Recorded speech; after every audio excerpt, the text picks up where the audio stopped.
I'm the developer of linguistic genomics, which was the first platform on which you could determine the intent of communication rather than the literal artifact of communication. But we've also used that technology for a number of other applications in defense and intelligence and finance, and most notably, in the early 2000s, my company was responsible for bringing down what was, at the time, one of the largest tax frauds in US history. We maintained a series of inquiries into every individual, every organization, and every company that is involved in anything that either blurs the line of biological and chemical weapons or crosses that line in any of 168 countries.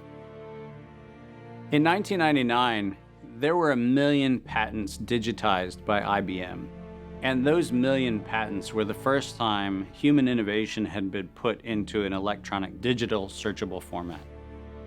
We took that information and we did a very simple exercise using our linguistic genomics technology, where I made the horrific assessment that approximately 1/3 of all patents filed in the United States were functional forgeries, meaning that while they had linguistic variations, they actually covered the same subject matter. In 1999, patents on coronavirus started showing up, and thus began the rabbit trail.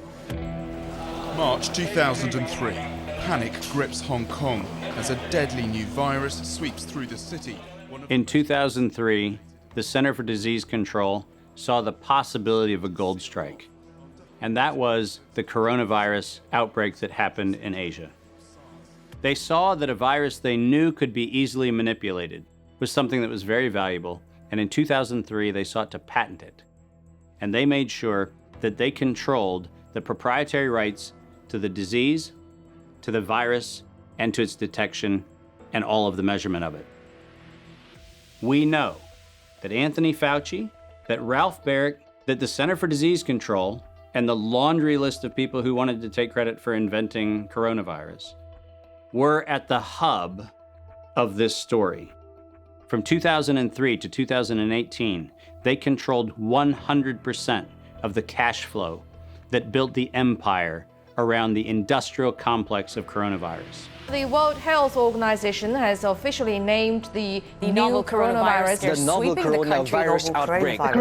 The World Health Organization has declared an international public health emergency. While we know that the coronavirus manipulation started with Dr. Ralph Baric in 1999. The major characteristics of SARS, MERS, and SARS coronavirus 2. It's a good way for you. Ralph Baric is the researcher at the University of North Carolina, Chapel Hill, who's famous for his chimeric coronavirus research. In 2002, there was a recognition that the coronavirus was seen as an exploitable mechanism for both good and ill. On April the 25th, 2003, the U.S. Center for Disease Control filed a patent on the coronavirus transmitted to humans. Under 35 U.S. Code Section 101, nature is prohibited from being patented. Either SARS coronavirus was manufactured, therefore making a patent on it legal, or it was natural, therefore making a patent on it illegal.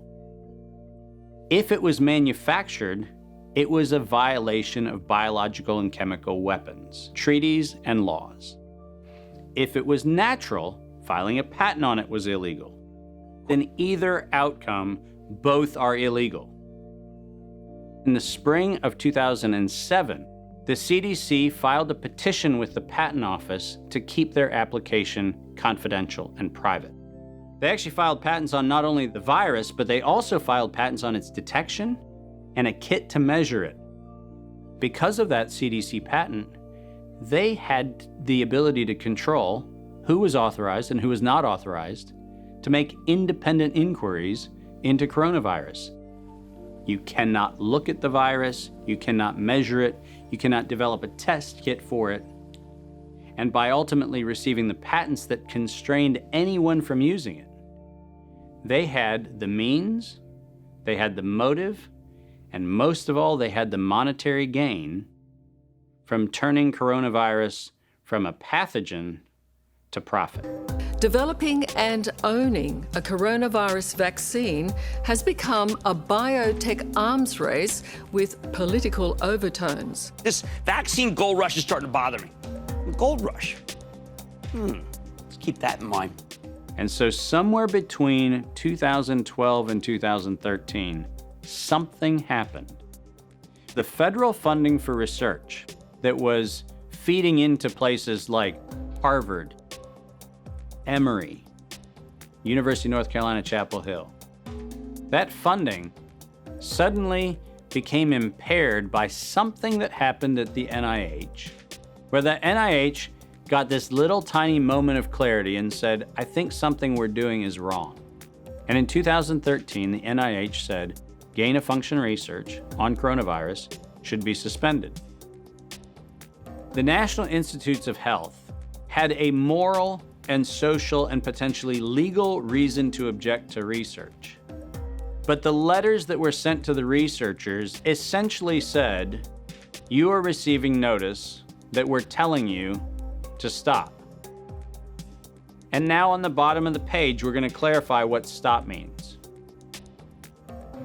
Keep going. But when the heat gets hot in 2014 and 15, what do? You offshore the research.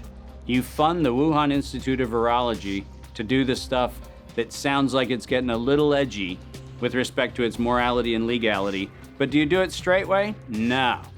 You run the money through a series of cover organizations to make it look like you're funding a U.S. operation, which then subcontracts with the Wuhan Institute of Virology. The U.S. could say, China did it. China could say, the U.S. did it. And the cool thing is, both of them are almost telling the truth.